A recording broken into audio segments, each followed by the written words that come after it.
아마도 열등감이란 말을 다 알고 계실 텐데요. 열등감이란 말을 쓰기 시작한 건 그렇게 오래되진 않았습니다. 이제 1800년대 말에서 1900년대 초에 이제 심리학이라는 이제 학문이 등장을 해요. 그러면서 이제 사람들이 열등감, 사람 안에 있는 열등감에 대해서 연구하기 시작했습니다. 그때부터 썼으니까 그렇게 오래된 말은 아닌 거죠. 열등감이라는 것은 자신을 이제 다른 사람과 비교하고 그것에서 부족한 것들에 대해서 부정적으로 느끼는 감정을 말합니다. 사람들과 비교해서 생기는 어떤 그런 감정이라는 거죠.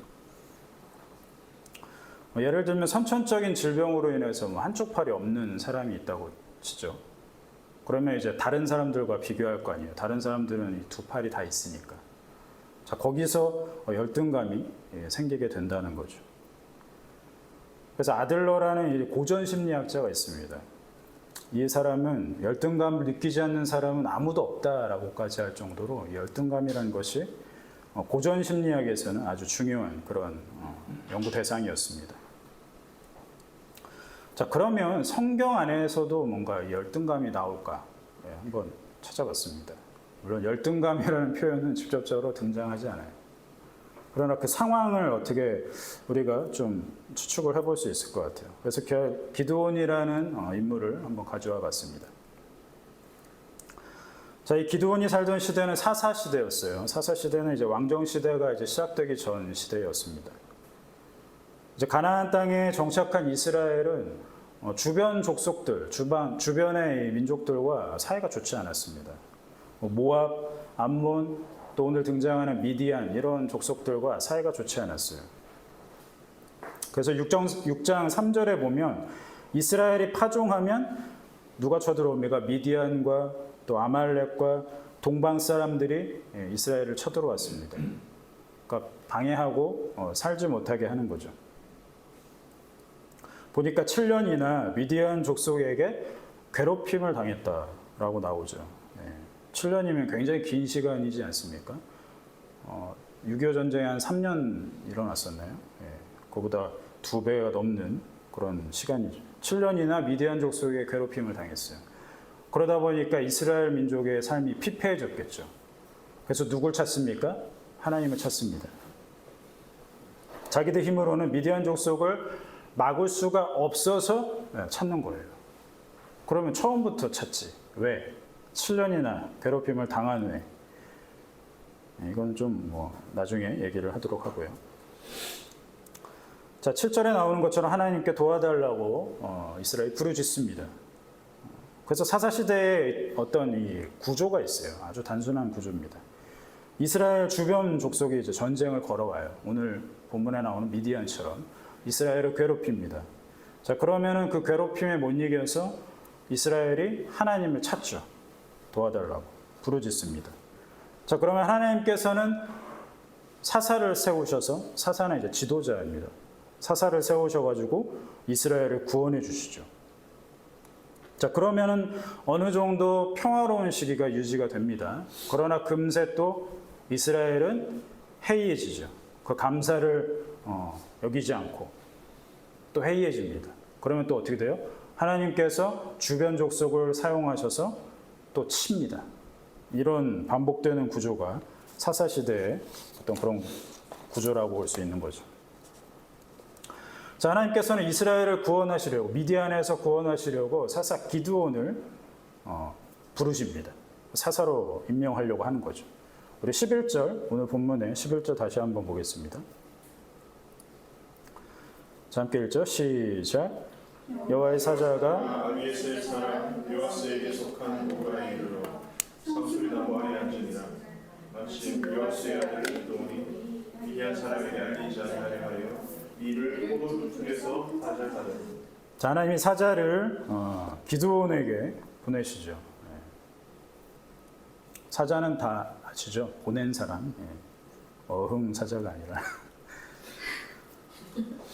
자, 여기서 사자가 기드온에게 한 말이 이제 이어서 나오는데 아주 인상적입니다. 12절도 같이 읽어보죠. 12절 시작. 여호와의 사자가 기드온에게 나타나 이르되 큰 용사여 여호와께서 너와 함께 계시도다 하매 자 여호와의 사자가 기드온을 향해서 부르는 그 호칭이 나옵니다. 큰 용사. 자, 이 큰 용사라고 부른 것을 좀 우리가 기억을 해두면 좋겠습니다. 자, 이어서 기드온의 반응이 나와요. 여호와의 사자가 나타나서 기드온을 부릅니다. 기드온은 별로 놀라지 않아요. 왜요? 조상들한테도 여러 번 나타났기 때문에 익히 들어서 알고 있기 때문에 자기한테도 그냥 나타난 거예요. 별로 놀라진 않습니다. 자, 그러면서 여호와의 사자가 기드온을 부르면서 아주 중요한 말을 하죠. 하나님이 기드온과 함께 하신다. 이렇게 얘기를 합니다. 자, 근데 기드온의 반응이 별로 탐탁치 않습니다. 13절 보겠습니다. 13절 함께 시작. 기드온이 그에게 대답하되 오 나의 주여 여호와께서 우리와 함께 계시면 어찌하여 이 모든 일이 우리에게 일어났나이까. 또 우리 조상들이 일찍이 우리에게 이르기를 여호와께서 우리를 애굽에서 올라오게 하신 것이 아니냐. 그 모든 이적이 어디 있나이까. 이제 여호와께서 우리를 버리사 미디안의 손에 우리를 넘겨주셨나이다 하니. 기드온의 반응이 어떻습니까? 뭔가 불만이 많아 보이죠. 하나님께서 우리와 함께 계신다면 어찌해서 미디안 족속에 올라와서 우리를 치겠습니까? 그런 일이 있겠습니까? 이런 식으로 따지고 있어요. 하나님께. 배짱이 상당한 거죠. 하나님의 사자한테 대놓고 따지고 있는 겁니다. 하나님이 우리와 함께 계시면 우리가 어찌해서 이런 고통을 당하겠냐. 우리도 뭐 비슷한 우리 일상에서 그런 얘기를 하지 않습니까? 왜 나한테 이런 힘듦을 주십니까? 똑같은 겁니다. 자, 기드온이 이렇게 따지는데 하나님의 대답이 아주 흥미롭습니다. 14절, 이어지는 14절도 보죠. 14절 시작. 여호와께서 그를 향하여 이르시되 너는 가서 이 너의 힘으로 이스라엘을 미디안의 손에서 구원하라. 내가 너를 보낸 것이 아니냐 하시니라. 이 장면이 조금 저는 웃긴 장면인 것 같아요. 이걸 좀 더 직설적으로 풀어보면 이런 거죠. 야, 그래서 내가 너를 보내는 거 아니냐.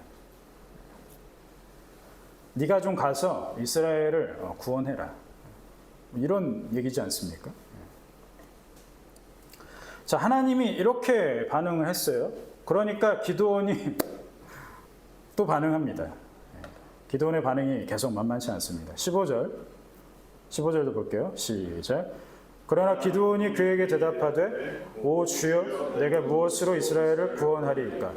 보소서 나의 집은 므낫세 중에 극히 약하고 나는 내 아버지 집에서 가장 작은 자니이다 하니. 그러나 이렇게 이어지지 않습니까? 뭔가 부정적인 말을 한다는 걸 알 수 있는 거죠. 네가 좀 가서 이스라엘을 구원해봐라. 네 힘으로. 그러니까 앞에서 어떻게 했어요? 하나님이 계시면 우리가 뭐 이런 고통을 왜 겪습니까? 하고 막 불만 섞인 어투로 막 대항하던 그런 기드온의 배짱은 어디 갔는지 급하게 저자세를 취하죠. 나는 가장 작은 자입니다. 자신의 처지, 상황 이런 것들을 낮춰서 얘기하고 있죠. 자기 가문은 므낫세 지파, 12지파 중에서도 므낫세 지파 중에서도 가장 작고 12지파 안에서도 작은데 그 지파 안에서도 자기 집은 가장 작다는 거예요. 약하고 힘이 없다는 거예요. 근데 그 집안에서조차 우리 집안에서조차도 나는 가장 작은 자라고까지 얘기하죠. 부정적으로 얘기하고 있습니다. 자, 기드온이 이렇게 저자세를 취하는 걸 보면 세속적인 관점에서 본다면 이건 열등감이라고 할 수 있는 거죠. 이스라엘 다른 지파랑 비교해 보니까 자신이 속한 므낫세 지파가 작아요. 그렇죠? 이건 상대적으로 비교해서 그렇게 느끼는 거잖아요. 그래서 찾아봤습니다. 므낫세 지파가 정말 작은가? 그 기드온이 그냥 이 상황을 피하려고 그냥 핑계대는 거 아닌가? 이렇게 해서 찾아봤습니다. 민수기 2장 20절, 21절을 보면 이제 싸울 수 있는 므낫세 지파의 군인 숫자를 셉니다. 각 지파마다 다 세요. 백성을 셌다고 해서 이제 민수기라고 이제 책 명의에 붙인 거잖아요. 므낫세 지파의 군인 숫자를 보니까 32,200명입니다. 이게 적은지 어떻게 알 수 있어요? 다른 지파는 몇 명인지 봐야죠. 제일 많은 지파가 유다 지파입니다. 가장 먼저 소개된 지파인데 74,600명이에요. 보세요. 2배수가 넘잖아요. 그렇죠? 74,600명 대 32,200명이니까 므낫세 지파는 가장 작은 거죠. 므낫세 지파가 싸울 수 있는 군인 개수가 제일 작은 지파였으니까 기드온이 얘기한 건 핑계가 아니라 사실입니다. 작은 지파, 작은 가문, 그 집에서도 가장 입지가 작은 자, 자기를 그렇게 얘기하고 있어요. 그러니까 세속적인 관점으로 보면 다분히 기드온은 뭔가 열등감에 있다라고 우리가 추측 가능한 거죠. 물론 성경은 기드온이 열등감을 가진 사람이야라고 소개하진 않죠. 그러나 우리가 이렇게 유추하는 거죠. 자, 이쯤에서 하나님의 사자가 처음 나타나서 기드온을 뭐라고 불렀는지를 기억을 해보죠. 하나님의 사자는 기드온을 향해서 큰 용사라고 했습니다. 자, 그런데 기드온은 자기를 가리켜서 가장 작은 자라고 부르고 있어요. 이것은 뭔가 대조되는 장면인 거죠. 우리가 성경을 볼 때 이런 장면들을 그냥 지나쳐서는 안 됩니다. 기드온이 자기를 가장 작은 자라고 생각하는 것은 사실일지 모릅니다. 사실일 수 있어요. 그러니까 자기가 느끼는 느낌만이 아니라 어떤 사실적인 어떤 자기가 처한 상황일 수 있다는 거예요.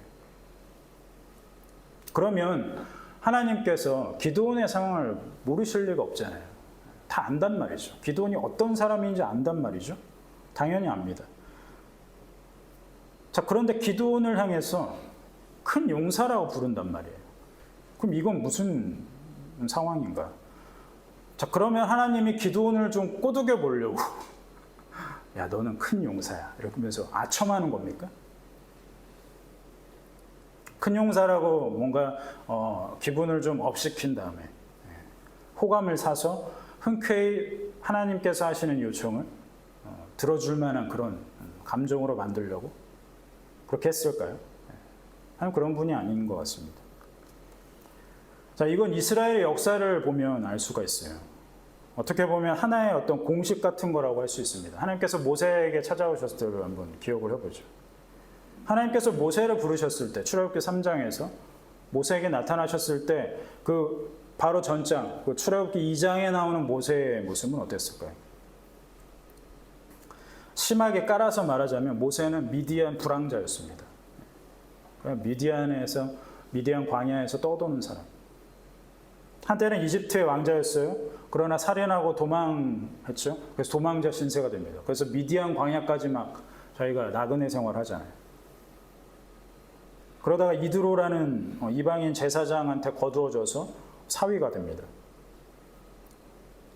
간신히 생명은 보존했지만 이때만 해도 모세의 정체성은 바닥이었어요. 넷플릭스에서 모세 얘기를 해주더라고요. 시리즈로. 재밌는 것 같습니다. 자, 하나님은 그런 상태, 그러니까 정체성이 아주 바닥인 상태예요. 그걸 어떻게 알 수 있습니까? 모세의 정체성을 여기서 어떻게 알 수 있어요? 모세가 십보라라는 이드로 장인의 딸과 결혼하지 않습니까? 그래서 낳은 아들이 게르솜이에요. 게르솜이라는 뜻을 보니까 타국에서 나그네가 되었다. 이런 뜻으로 첫째 아들 이름을 지어요. 거기에 모세의 정체성이 드러나 있는 거죠. 자기가 미디안 땅이라는 이 이스라엘 밖에 있는 이 이방 땅에서 자기가 나그네 같은 삶을 살고 있다는 거예요. 장인 어른과 함께 단란한 가족을 이뤘음에도 불구하고 자신의 정체성은 뭐예요?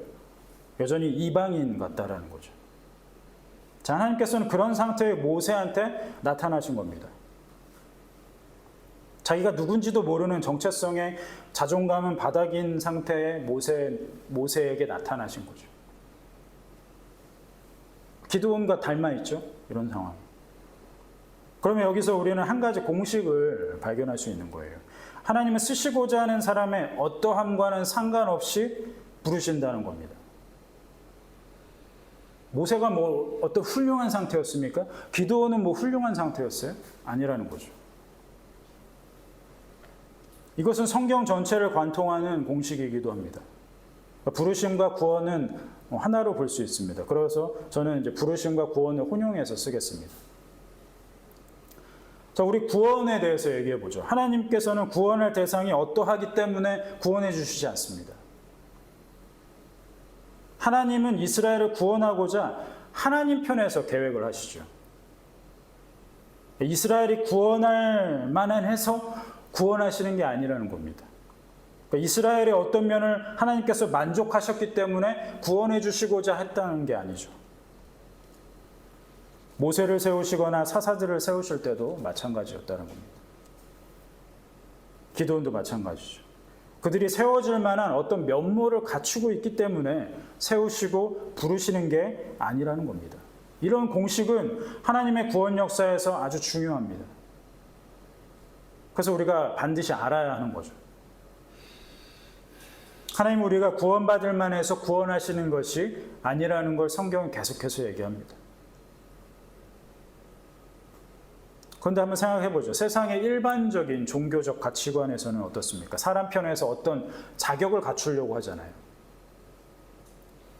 그런 자격을 갖춰야지 어느 종교적인 수준에 이른다고 얘기하지 않습니까? 그래서 그 수준에 오르기 위해서 수양을 한다거나, 그렇죠? 어떤 선행을 한다거나. 그러니까 종교적인 수행, 또 윤리적인 선행 이런 것들이 대표적인 방법이죠. 어떤 일정한 수준에 오르기 위한. 그런데 이 방법이 하나님께도 적용될까요? 그렇지 않습니다.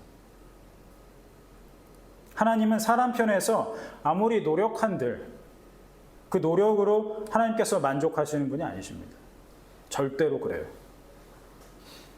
하나님은 기드온을 일정 부분 만족할 수준만큼 훈련하고 또 개조시켜서 변화한 모습을 갖춘 후에 부르지 않습니다. 그냥 나타나시는 거예요. 하나님의 계획 안에서. 철저하게 하나님 편에서 계획하시고 기드온한테 나타나는 거죠. 기드온이 어떤 그럴 만한 사람이기 때문에 나타나지 않는다는 겁니다. 초반에 이야기했던 것처럼 어떤 개인이 가진 어떤 그런 열등감의 문제가 극복되고 해결돼서 그것이 해소돼서 그 인격 수준이 어느 정도 올라가서 그래서 하나님이 나타났냐, 그래서 하나님이 쓰시냐, 그래서 하나님이 부르시냐, 그렇지 않았다는 거죠. 우리가 믿음을 가지고 산다는 것을 만약에 그런 식으로 이해한다면 큰 오류에 빠지는 거예요.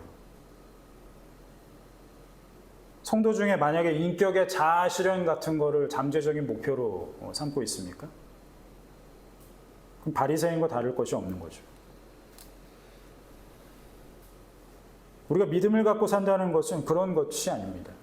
어떤 우리의 인격 수준이 높아지고 자아 실현이 이루어지고 서두에 얘기한 것처럼 어떤 열등감이 극복되고 뭔가 그것이 해소돼서 더 나은 사람이 되는가? 믿음을 가지고 산다는 것은 그런 걸 얘기하는 것이 아닙니다. 성도로 이 세상을 살아가는 방법은 어떤 성도 한 사람이 훌륭한 인격, 또 실력, 이런 것들을 갖추고 자아 실현을 완성해서 세상을 좀 더 이롭게 하는데 이바지하는 사람? 그런 게 성도의 삶의 모습이 아니라는 거예요. 하나님은 그런 것에 관심이 없으십니다. 하나님의 관심은 연약한 성도가 강해지고 뭔가 그래서 악인이나 사탄쯤은 쉽게 때려잡을 수 있는, 쉽게 이길 수 있는 어떤 그런 상태, 그런 것을 원하지 않는다는 거예요. 뭐에 관심이 있을까요, 하나님은? 마지막 16절에서 한번 확인해 보죠. 16절. 함께 읽을게요. 16절 시작.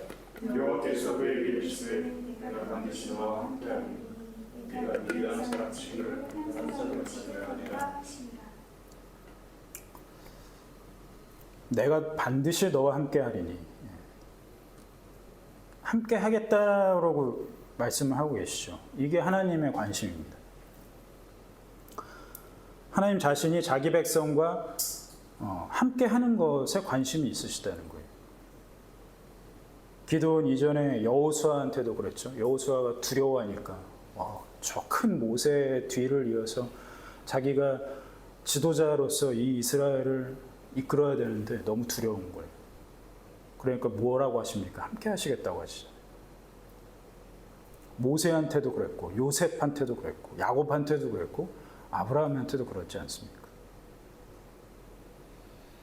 자기 백성, 성도와 함께 하시겠다고 하는 것이 하나님의 관심이에요. 그러니까 우리 성도가 해야 될 일은 뭡니까? 자기 수준을 높이고 자아 실현을 막 하고 인격을 막 수양해서 하나님을 만족시키는 그런 모습 아니라는 겁니다. 성도가 해야 할 일은 함께 하시는 하나님을 더욱 믿는 일이에요. 그게 성도가 해야 될 일입니다. 저는 이것에 대해서 칼빈이 한 얘기를 되게 좋아하는데요. 우리가 해야 될 일은 하나님께 더욱 기대는 것이다. 하나님께 더욱 기대는 것이 우리가 할 일이다. 내가 좀 나은 사람 됐다고 나 믿고 내 능력 의지해서 막 사는 것이 아니라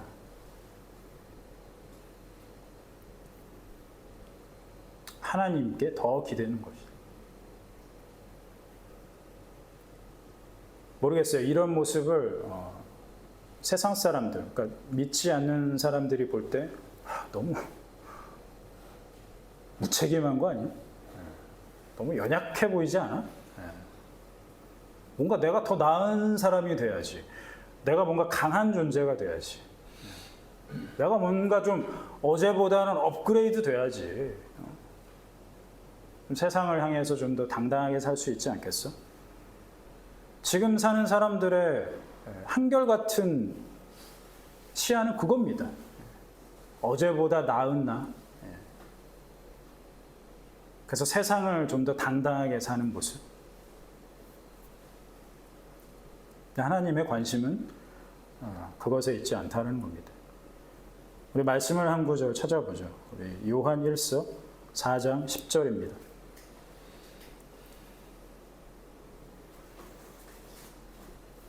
요한 1서 4장 10절. 신약 392쪽에 있습니다. 우리 한 목소리로 같이 읽어보겠습니다. 요한 1서 4장 10절 말씀 시작.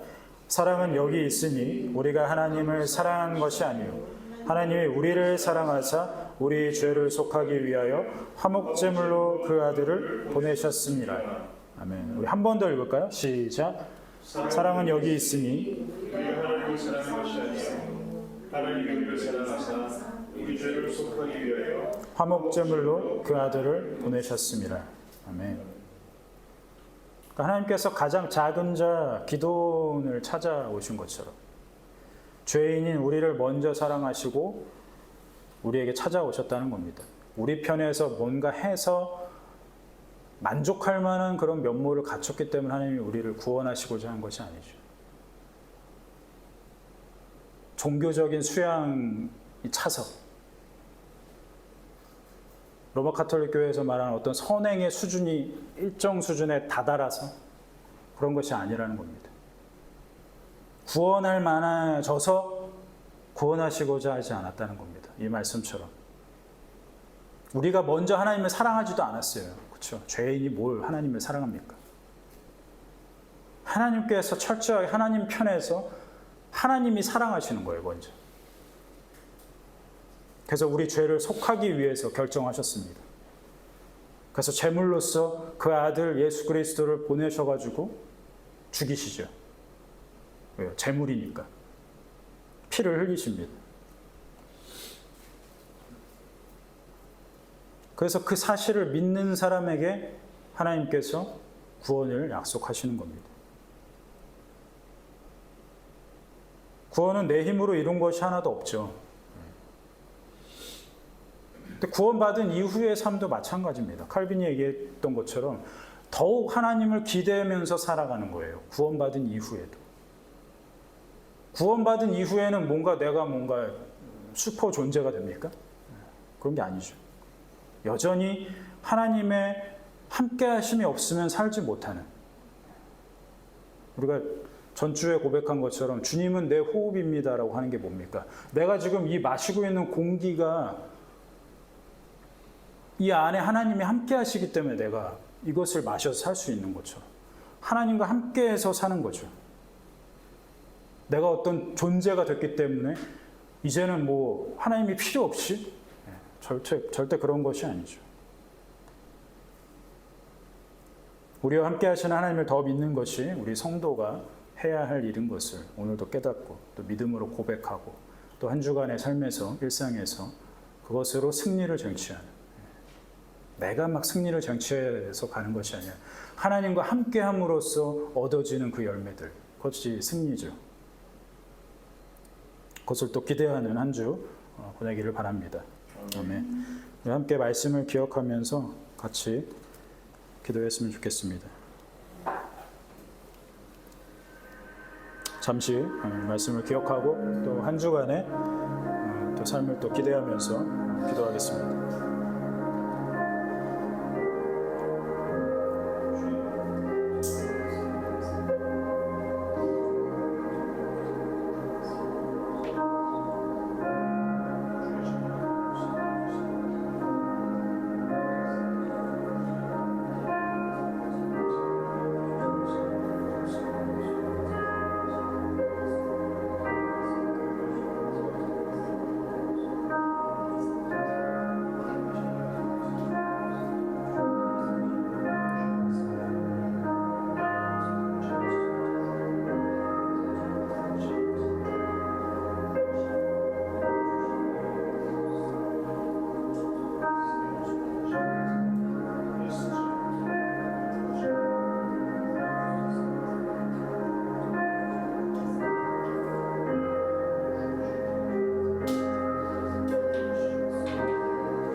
살아계신 하나님, 성도가 해야 할 일이 무엇인지 우리로 깨닫게 하시고 말씀으로 알려주시옵소서.